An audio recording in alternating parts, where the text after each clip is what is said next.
Hey, what's up guys? Sir Ramadan here, today bringing to you a deck profile of the Altergeist deck that I actually took to locals yesterday. It was the Flames of Destruction sneak peek, and I actually managed to make the finals of that before my opponent and I decided to agree to split the prize because the tournament was getting a bit late. Notably, there is no infinite impermanence in this deck, but I do think the deck is very capable of functioning without it. So yeah, without further ado, let's just get into the deck profile.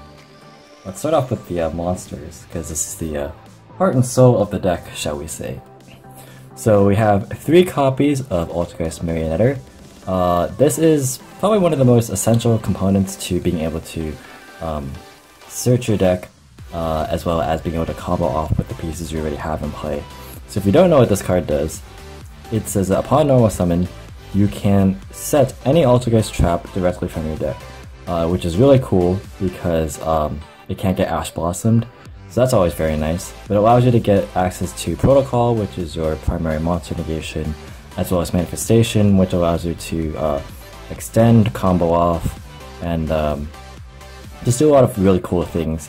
It has a secondary effect on field, where you can target any Altergeist card on the field, including itself, as well as any monster in your Altergeist monster in your graveyard. Send the target on the field to the graveyard, and if you do, you can specially target from your grave.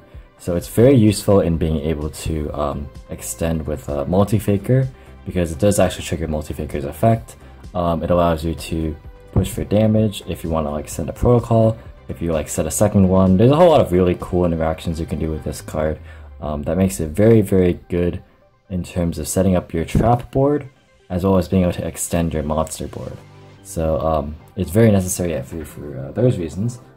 Next up, we play 3 of the new very strong card, which is Altergeist Multifaker.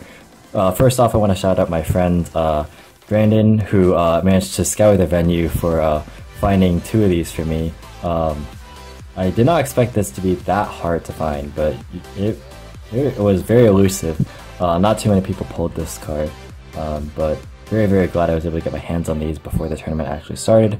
And also huge shoutouts to Brent, who actually managed to pull one, and the 3rd copy of this is actually his that I'm currently borrowing. Multifaker is what allows the deck to compete because of its speed and because of its versatility. It doesn't actually change the overall strategy of the deck. So what she does is, if you activate any trap card, upon resolution in a separate chain, you can activate her effect from a hand and special summon her to the field. And if she is special summoned by any means, it doesn't have to be just her effect. You can special summon any Altergeist monster from your deck. So as you can probably tell, this massively, massively speeds up the pace of the deck, and it just allows you to go for so many like really cool plays, either in the form of disruption or in the form of just being able to push for damage. It feels a similar role to Marionetter's second effect in that aspect, but it is quite good because as a standalone card, it can get anything from your deck, whereas Marionetter requires you to already have been somewhat established. But Faker is obviously very, very strong. Next we play 3 copies of Altergeist Meluseek. Meluseek is a very strong card as well, because she allows you to break boards going second or on subsequent turns, because she allows you to attack directly, and upon dealing battle damage to your opponent, you can target one card that they control and send it to the graveyard. So apart from things that can't be targeted, this is a very good card for just breaking any sort of board. It doesn't even have to be monsters, so you can just target any card. And it has a secondary effect where if it's sent from field to the graveyard, you can basically search any Altergeist monster from your deck. So a common play is, if you summon this, have a trap in your hand that you can just activate at any time, or even like a strike or something, you can send this off for Linkuriboh and then search a monster there, usually a Multifaker, because Multifaker allows you to access the remainder of your deck. And usually that remainder of the deck will include the 2 copies of Altergeist Silquitous that we play. We don't want to play 3, mostly because it doesn't do anything on its own. It's a card that you don't want to open, but rather special summon off Multifaker. You do want to play 2 though, because there are times where they can out your first one by just attacking over it if they like baited out its effect or like chew through all your back row. So there are times where the second one can definitely come up. It comes up quite often, but you do not want to open this card by itself, unless if it's like with spoofing. But it's very good because it allows you to, as a quick effect, bounce any Altergeist card in your field as cost to be able to target a card on your opponent's field and bounce it back to their hand. So it's kind of like a Magic Spectre Unicorn Kieran in that aspect, in that your opponent would have to usually attack over it before like extending to the fullest of their abilities, because if they commit too much to their board, it's just going to go right back to their hand or the extra deck. So it's very central to the disruption components of the deck. And the final Altergeist monster, which is somewhat controversial, that I have been considering for a very long time and I'm still debating on and testing to this day, is the One Conquery. So the good things about this card is that it punishes the play that I just mentioned, where people will try and like summon a monster and attack over the Silquitous. If you remember back in the days with Photon Thrasher and ABC and the Kieran, most players would special the Photon Thrasher, attack over, and then if the Kieran uses effect, well, no big deal, then you just special the Thrasher again and just keep playing. It's sort of similar with Silquitous. So Conquery kind of just allows you to protect your board from those kinds of situations. The biggest problem with it is that it's a one-of that you don't want to draw, so you don't play more than one. So you usually search it out, but your opponents will be able to play around it if they see that you search it out. And it requires you to control an Altergeist card to be able to use its effect from hand to special itself and negate an attack. So if they have the ability to, they'll clear the rest of your board of Altergeist cards before attacking. If they can't do anything about it, then it's good, but at that point you're probably already in a winning position if they can't deal with the rest of your board. So that's the cons of it.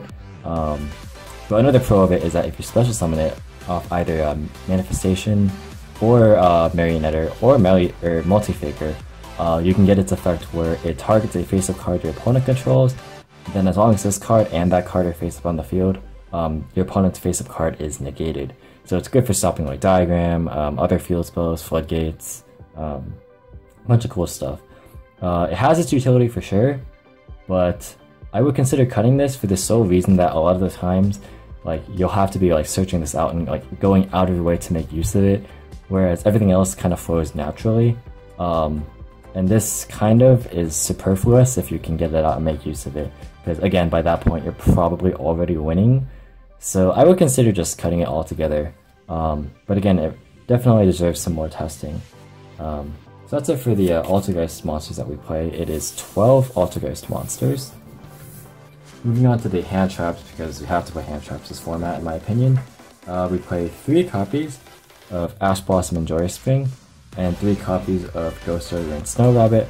I think Ogre is actually probably the most versatile, but these 6 in general are just very versatile. If you want to play Effect Veiler, you could do that as an option. I didn't play Impermanence like I said, so that could be a suitable option for sure, but ideally I will try and get my hands on some Impermanences by selling a bunch of other stuff. But that aside, Ogre is super good against almost every matchup, provided that like Draco doesn't open a mono, but if they open a mono they have it.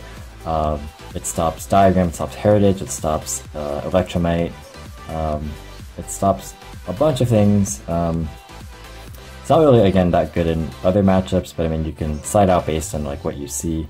It's just that for a main deck strategy that wants to go first, but doesn't always get to go first, these are the best 6 in terms of trying to cover for what you might see. Ash, I don't think it needs much explanation, it's just very strong in stopping a lot of things. Not the best against Pendulum, but you do what you can. So that's the remaining 6 monsters, 18 total monsters. Moving on to the spells, I only played 3, and that is the 3 copies of Pot of Duality. Duality is very strong, and you'll notice a couple of things with this, is that A, I don't play Desires. The reason I didn't play Desires is that I was testing around with it for the longest time. I was doing 2 and 2 with Duality, 3 and 1 either way, like cutting either. And I ended up cutting the Desires because I found that while it's amazing turn 1 and getting you that free +1, it significantly hurts your grind game. Because while there isn't a particular piece that like you can't afford to banish since you play like 3 of almost everything, you do end up going through 3 copies most of the time.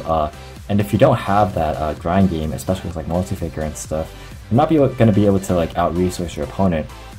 Since this deck is inherently a bit slower since it's not a combo deck and it's more like, I guess, control-oriented, you have to be very, very, you do have to be smart with your resource management, but there are times where you just absolutely need a 3rd copy of that Multifaker, or you need a 3rd copy of Meluseek to be able to search, or you need whatever to be able to like make this big board to be able to like push for damage late game when they finally have no resources, and if you banish them all with desires, it can be pretty costly to the end game strategy. Again, it's extremely good first turn if you draw it. It's like great, you get to draw like 2 more traps, you get to draw like another like combo piece, and it's like instantaneously it's super rewarding. But if you go through like your desires and like you find that you're in a situation where you wish you had more things, like more combo pieces, it kind of just hurts. Duality, on the other hand, well, it has the same problem of not being as alive later on. Like, for example, how I can't resolve 2 desires. Like, you can't really realistically afford 2 desires most of the time. Like, you also can't really duality later in the game because you have to special summon a bunch to be able to like combo off and push for the big hex steel boards and whatnot. Duality is not as good for like first turn, but it allows you to dig for the specific piece that you need, which I would argue sometimes is even better than just drawing 2 random cards.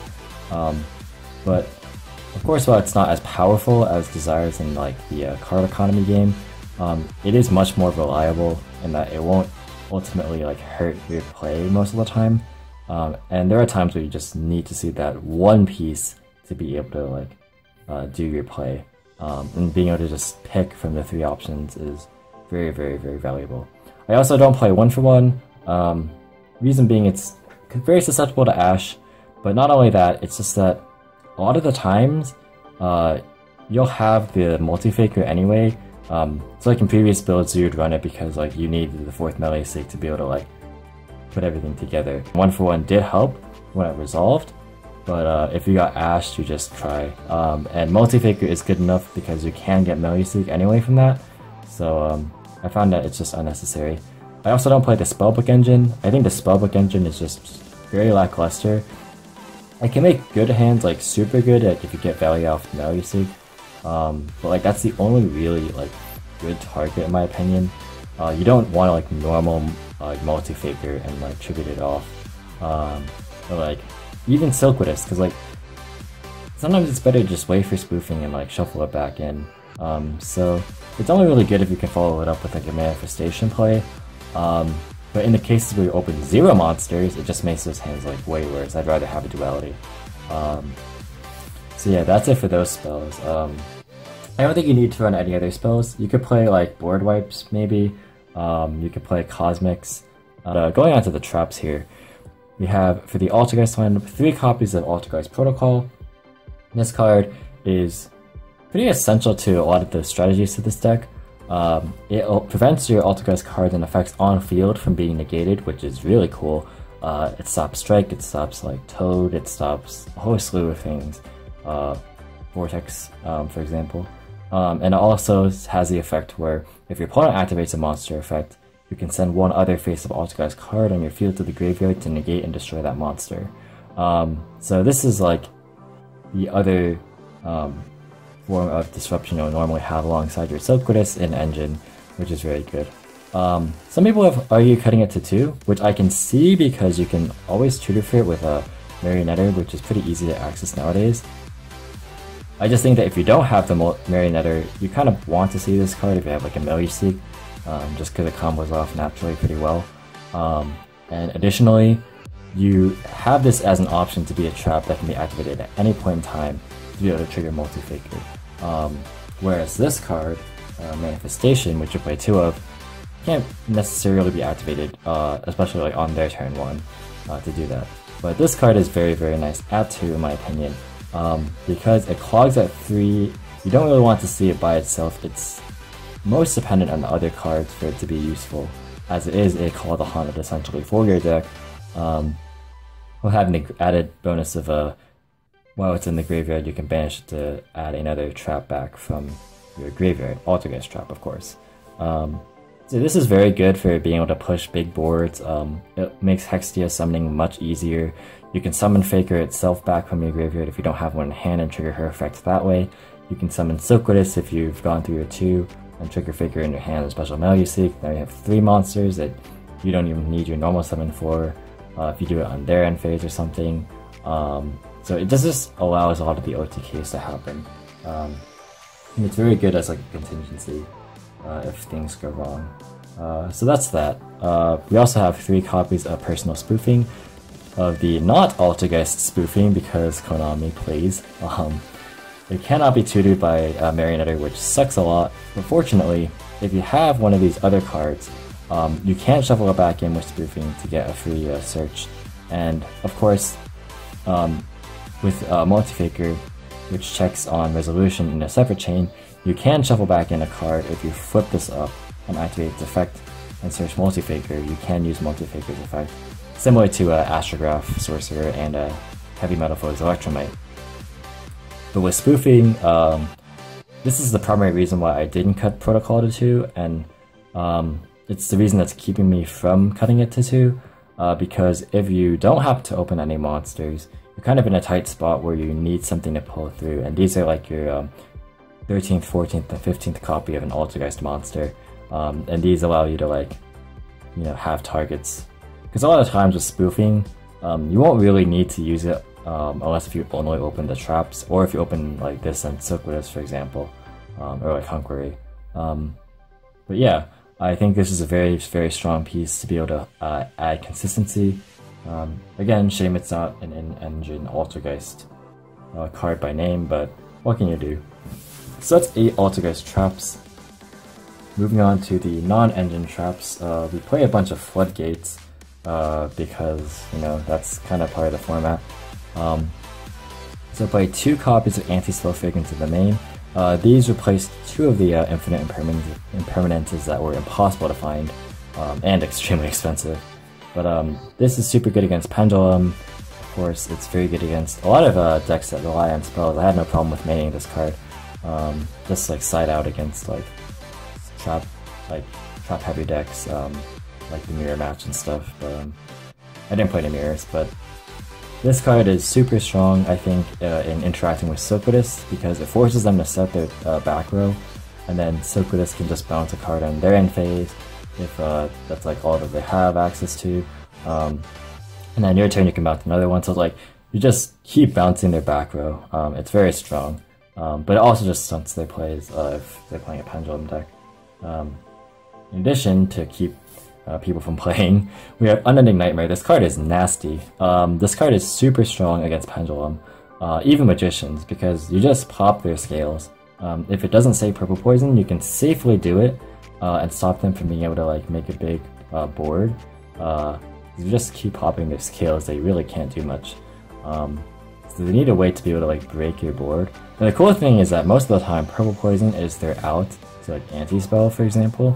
But like your monsters are so small that like it can't crash into it. So yeah, that's really cool. And by the time like you do get a monster that's big, like a Marionetter or like a Hextia that's boosted, you can just bounce it back with Silquitous, so that's funny. But this is really good against any Pendulum deck. It's good against Draco too, because you can you can pop their diagrams. If they go Heritage for a draw, you can do it then, or for additional tributes. Even if they do end up using the graveyard effects to pop the Unending, it's worth it to stop them from like maintaining their board. So Unending, very, very strong card. Shoutouts to Evan and Brandon for convincing me and testing this card with me, and like ultimately finally convincing me to play this deck in the main, or this card in the main, because I hadn't played it for a while, but pretty big fan of it now. And finally, Order. This card just really, really, really strong against almost any deck that even remotely requires spell cards to function properly. This card's just very ignorant. So that's that. 5 Floodgates. And for the remaining 6 of the total 19 traps we played the Solemn Brigade, which is the 3 strikes, the 1 warning, and the 1 judgment. Strike was the best, because I played a lot of Flare and Infernoid, so it just stops like Decatron and stuff. Super strong, super good card. Stop like Blink Summons, stop big pushes. It's just, I think, the most versatile of this format. I think Warning's the worst, because it's usually not that good against established boards, whereas with Strike you can like still stop their monster effects. But Warning's mostly only good turn 1, but I felt the need to still play it because of a Masterpiece. That's pretty much the only reason. And we have Judgment as well. Judgment is pretty much for stopping Red Reboot. It's good for stopping Evenly Matched, it's good for stopping Twin Twisters, good for stopping Masterpiece, stuff like everything that beats your deck, this stops. And that's pretty much what it's there for. It's literally, you don't use this unless like they make a play that threatens your board so much that like you have to use it. But when it does come up, it's extremely invaluable. I did this against a Pendulum player who Twin Twisted me. Finally managed to do it when I had Anti-Spell and Unending Nightmare up. He targeted both of them, but I just Judgment and it blew him out, so a very strong card. The last card I played was Torrential. This is the the third card for the third Impermanence. I can't speak too much about this card because it only came up once, and that game I just drew 8 traps against Draco and I lost. But it's still a very solid card, like standalone, in my opinion. So that's that. So we played 40 card main deck, of course. Let's move on to the extra deck. Most of this isn't like super important to like the deck strategy, but there are some cards you need to play. So starting off, we played 3 copies of Altergeist Hextia. This is a card that you make most often, and 3 does actually come up quite a bit. You will usually make at least 2 in the form of a Hextia linked to another Hextia linked to a Marionetter. Or that's not Marionetter, whoa. Where is it? Here it is, Marionetter. So this is a 7700 damage. And if you can use Marionetter's secondary effect, that's even more damage. So like this is what enables all the OTKs, because it gains attack equal to the original attack of the Altergeist monsters that it points to.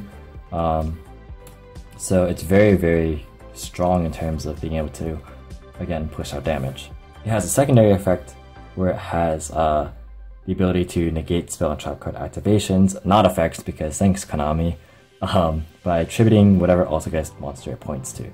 So very good in being an additional form of disruption alongside Protocol and Silquitous. If you have that board alongside a Strike or something, or a Floodgate, you're probably not losing. This is a sign where you know you're really far ahead if you can make this. And as a tertiary effect, where if it goes to the graveyard from the field, you can add any Altergeist card. So it's like a Meluseek, but like for any card in your engine, which is crazy, because it replenishes your Protocol that you might have sent off like the Marionetter or something, or like if they destroyed stuff with Twin Twisters. It's just so good. So yeah, that's probably the primary monster summoning. The other monster that you summon most of the time is Linkuriboh. It doesn't come up every game, but in turn 1 where you open just a Meluseek, it's very good. You just go into Linkuriboh and search. So that's what it's there for. You cannot use its graveyard effect to tribute the Meluseek if you use Multifakers, so remember that. Multifaker locks you into the Altergeist archetype for the rest of the turn. I also played the one Kidoga. It's not really necessary, but I like it there for the flavor. It has a cool effect where if another Altergeist monster inflicts battle damage, you can target a monster in their grave and reborn it to your field to the zone it points to. It can't attack though unless if Kidoga also attacks. Kidoga is pretty weak at 1000 attack. But it's a link to, it's not too hard to make. If you want to, you can actually make it. Meluseek does allow it to be alive somewhat often, but Hextia is just usually the better choice. It also has the effect where if it's destroyed by battle, you can recycle a card in your Altergeist card in your graveyard, which I think is actually something this archetype lacks otherwise, so that effect's pretty cool. I wish there was an easier way to like access that type of recovery effect, because apart from Manifestation and I guess to an extent Marionetter, there's not a whole lot of recovery in this deck, So once you lose your resources, you kind of don't have too much to fall back on, but this is actually kind of a cool way to like choose your way into doing that. But of course it's only on battle destruction, so you kind of have to run into things yourself most of the time, but that's even if you have it out. Majority of the time you don't need it. We play one Akashic Magician. I saw Kaijus. It is kind of redundant because we have Silquitous, but if your opponent messes up with their card placement, or if you Kaiju them, then this can come in handy. So it's nice, not necessary, but it's cool. I play two Nightmares, the Cerberus and the Phoenix.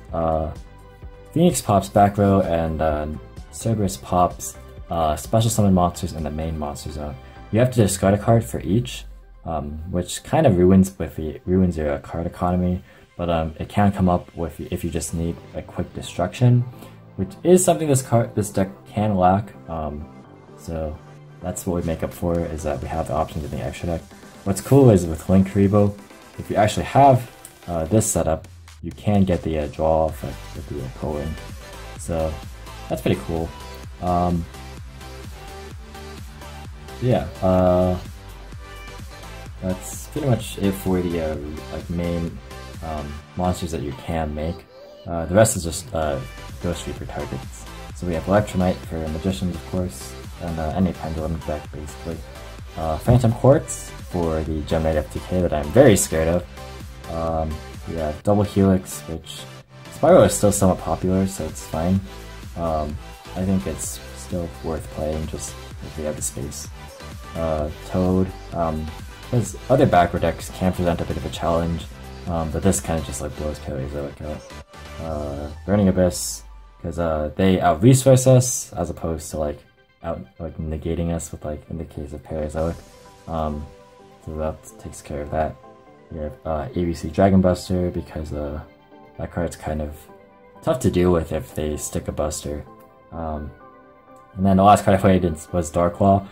This should be an Invoked Makaba, but I actually sold mine. I shouldn't have, but I did sell mine. But this should be a Makaba, because that card can be hard to deal with. But this is like the next best thing that I have. So that's it for the 15 card extra deck. Moving on to the side deck, we have one copy of Gamma Seal and two copies of Humongous. These three Kaijus are pretty much just for Draco. I did put them in against Draco. I didn't see them, which is unfortunate, but I think you have to play these somewhere main or side. I don't want to main them necessarily, because I don't want to make like other matchups worse to try and mitigate the Draco matchup, because Draco is the hardest matchup. So it does kind of suck, but you do have to play some sort of out to like big monsters, I think. Has a cool interaction with Silquitous, of course, because you can just bounce it. In the future, I would consider playing a Godarla instead of this, because attack values don't really matter, and then play a Slumber. The reason attack values of Kaijus don't matter is because Meluseek and Silquitous both don't really care, so you can safely get away with it. But I would consider siding board wipes in the future, because spell outs to Masterpiece I think are pretty important, and that's like the only reason. But I would consider that in the future. But I played Ghost Reaper and Winter Cherries. This is just for anything that I don't want to deal with, like matchup wise. It didn't come up too much yesterday, but it's a good card. It's been great this format, so I'm gonna keep playing it. Play the third copy of Anti-Spell Fragrance. Empirically, this is pretty good if you go first against Pendulum. From a results standpoint, I can't really speak to how much it affected the like me seeing it, but I can say that I did see this card quite a lot against Pendulum, so very, very solid. 3-dimensional Barrier. Barrier is just one of the most ignorant cards in this entire game. You flip it and it literally just says skip their turn if they're playing a Pendulum-based strategy. It's a very unfair card. Obviously, I'm not maining it because of Draco and Trickstar and stuff, but any situation where you can put this in, it's super good. It has the added benefit of just being as well a trap that you just activate, so you can trigger Multifaker. I did that a couple of times where I just activated this called Pendulum even on my own turn, just to summon Faker and go off. So that's an application. Something as well with the Floodgates, you can do that as well. I sided a 3 copies of Typhoon. A lot of people are maining this in place of Impermanence, but I actually don't agree with that.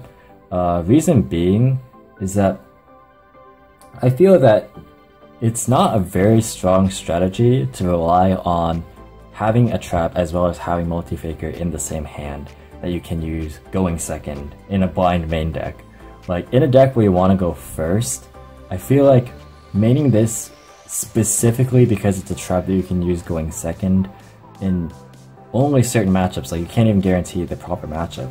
But I feel like since there's only a 33% chance to open like 3 copies of any card, like opening them together is just not a possibility, that there's not a statistically likely possibility that you should fall back on. So I'm not a big fan of maining this card. It doesn't do the same thing as Impermanence does in my opinion, because Impermanence is just so like strong against pretty much any deck.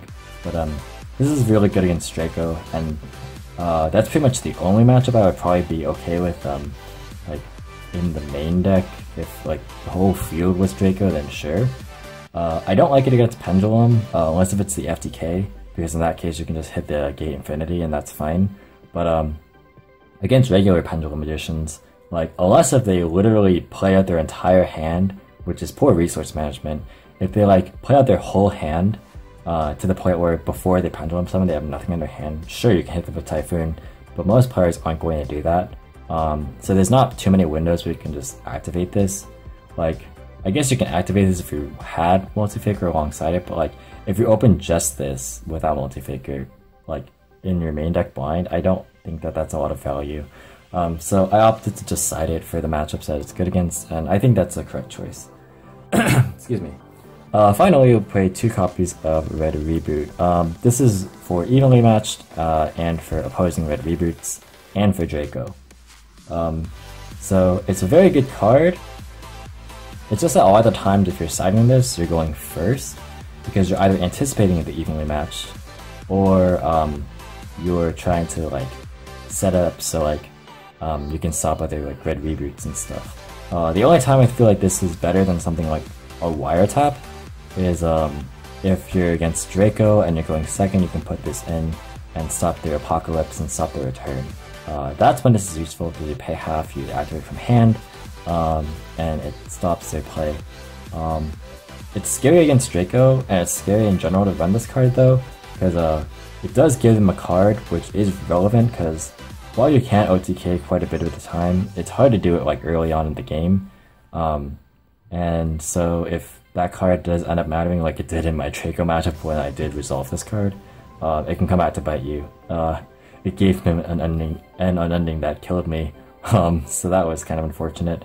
But yeah, this card is very powerful. I would consider maybe wiretap, but this is like more generic if you want to go second and put this in. So yeah, I think overall the side deck was fine. It could be improved upon though. Again, I think board wipes are very critical. I'd maybe consider Cosmics in the side, maybe. But I just feel like Typhoon is generally better for those kinds of decks. So yeah guys, that's gonna do it for my deck profile here today. I hope you guys enjoyed it. Thank you guys so much for watching, and I'll catch you in the next one.